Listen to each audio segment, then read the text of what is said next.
Srimate Ramanujaya Namaha. Namaskarams to Astikas.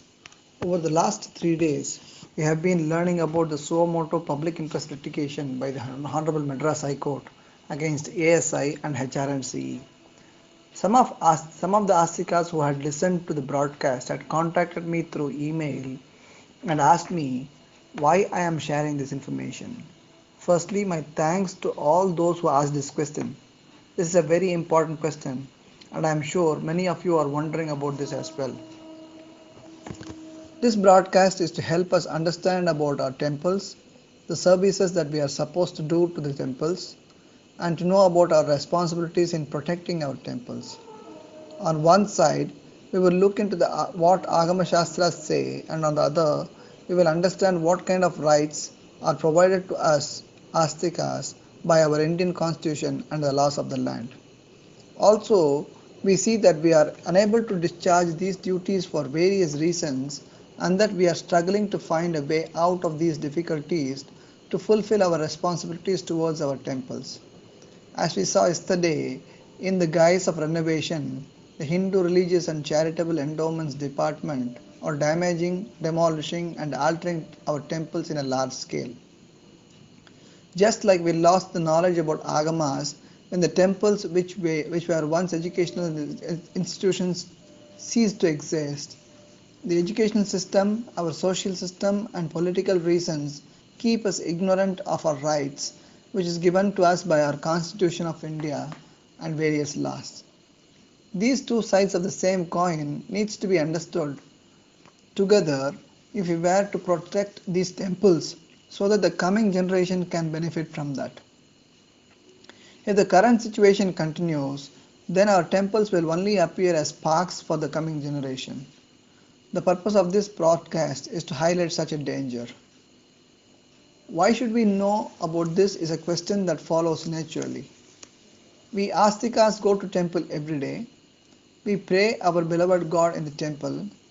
Some enjoy the festivities that happen in a temple. Some participate in these festivities and daily rituals and discharge their duties to their beloved God. According to Hindu philosophies, the reason for us to do such a thing to our God is because we believe that our God is our master. We are his servants. So, the purpose of the existence of the servant is to please the master, isn't it? It also derives that the service that we do should be in such a way that it will make our God happy, isn't it?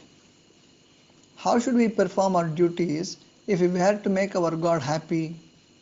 Let's say, for example, that our master is hungry. If the servant is to make the master happy, should he serve the food his master likes or should he serve the food that he likes? I can understand that you are thinking, what kind of a question is this?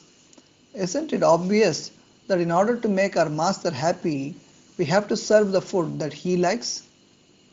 So, when preparing such a food that the master likes, should we do it the way as instructed by our master? Or can we do it in whichever way that we think is right without heeding to our master? Again, I can see that you are shaking your head and saying, of course, we have to do it the way that our master instructs us to do. Excellent. If we do not know how to cook that food, then we can't make our master happy as well. Assuming we know how to cook, if there are some or other issues that crops up, prevents us from doing this cooking, then also we can't make our master happy if we do not know how to circumvent such issues, because we will not be able to provide the food that our master desires. Such blocks can come from within ourselves and from the external factors, isn't it? Therefore, when we indulge in a task, we need to understand for whom the task is done, who is doing the task, what are the things we will need to perform to do the task, how to use them and perform the task, what blocks can we expect when performing the task, and how to overcome such hurdles. If we don't understand these, then we will not be able to complete the task, isn't it? if we do not finish the task that we had started, or if we do not do it properly, or if we start with some objective but finish with another, can we bring happiness to our God? Okay, let's come back to temples. Irrespective of who one's beloved God is, there is no doubt among Astikas that our beloved God is our master. So all the service that we do to our master should have a goal to bring happiness to our master, isn't it? So we need to understand what our master wants, how to make them, what kind of blocks can we expect while performing the task, and how to get rid of them, isn't it?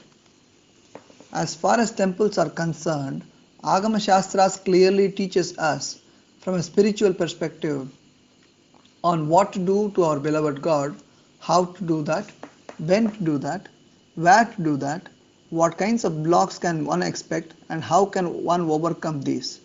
Since Agamas are derived from Vedas, Agamas are also Vedas. The service that we do to our beloved God cannot be done as an individual, isn't it? That too in a temple. Together, everyone achieves more. Therefore, we have to serve as a team in a temple. When discharging such duties, we have to adhere to the instructions of Vedas and cannot discharge such duties as we please. Doing so will not result in the desired effect of bringing a smile in our God's face, and we can't be in His good books. Many things that happen in our temple today are being done without Agamas as its foundation. This is akin to us deciding what our gods want by ourselves. That too, it is like us deciding how we want to do and not consider what Shastras say. That too in a place and time that we desire. We have to ask ourselves only if such an act will please our God.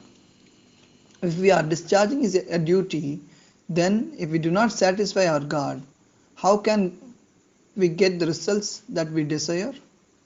HRNC goes about interfering in the religious affairs and going around claiming that whatever they do is correct. Many of us do as we please with what we know without referring to Vedas, Itihasas, Puranas, Bhagavad Gita, Ramayana, etc. HRNC also does the same. By doing so, one only gets cursed instead of being blessed by our God. Even a small child knows this. When we Astikas endeavor to do a task for our gods, from the religious perspective, Agama Shastras guides us on how to do them and what we should do if we face a block, etc. How do we get rid of issues that arise from departments like HR and CE? Just like we Astikas learn about our Shastras and Sampradayas, we also need to learn about our constitutional rights as well as the laws of the land, which help us learn how to overcome such obstacles which are not religious yet have a direct impact on our religious practices. As the Honorable Chief Justice of Madras High Court said, HRNC is indeed acting as if temples are their private property. HRNC is there only to maintain immovable properties of the temple in the first place. Laws only provide for this. The laws does not even provide them with any rights to interfere in religious affairs, customs and usage. Even the Commissioner HRNC has explained this position of the department in his affidavit filed before the Honorable High Court. HRNC is not only doing exactly the opposite of what Agama Shastras say, but also they are propagating the wrongdoings that they do as the ones that is prescribed in the Shastras and causing harm to our temples. No law gives the department any rights to interfere in the religious affairs, customs and usage of a temple. Instead, the Constitution of India under Article 26 provides the rights for the spiritual practitioners to conduct the religious affairs of the temple as per their customs and usage. Spiritual persons must perform their duties as laid by Agama Shastras to the temples which are a landmark for their respective sampradaya. Abiding by Agama Shastras is the only way to get blessed by the God, isn't it? So, How is it right to crown this department which goes about throwing its weight and perform renovation as they please, and we also support them by calling these barbaric activities as Tirupani? Our constitution and laws are very supportive to us to ensure that we establish our rights. We need not have any inhibition to exercise our rights. The broad, this broadcast is to highlight the cases that are filed by a few astikars in establishing our rights in the courts, and that no big power or backing is required to do so by presenting such cases as a reference. Also, it is an attempt to introduce people and organizations all over the world who are well versed in conservation of heritage structures as well as in Agama Shastras, how one can contact them, and how they can utilize the help of such individuals or organizations. By doing so, HRNC department with its attitude to do as they please not only drags themselves down but also those who in the society as well as in the country. By knowing about the cases that are filed against such actions, we can learn about our rights as well as the real purpose of such departments, the responsibility towards that purpose, and what provisions of law ensures that they do their responsibilities and gives us the rights to question them as citizens and astikas of this country. While explaining the details of the case here and there, I will also share info on what Agama Shastras say. Let's join hands to protect our temple and perform the Tirupani as per the Shastras and Sampradaya and get the blessings from our God. Please send your feedback to our templesourpride@gmail.com. That is OURTEMPLESOURPRIDE@gmail.com. You can also find these recordings in the YouTube channel www.tinyurl.com, Our Temples, Our Pride. That is www.tinyurl.com/OURTEMPLESOURPRIDE. Please do subscribe to this channel to get periodic updates. See you again. Srimate Ramanujaya Namaha.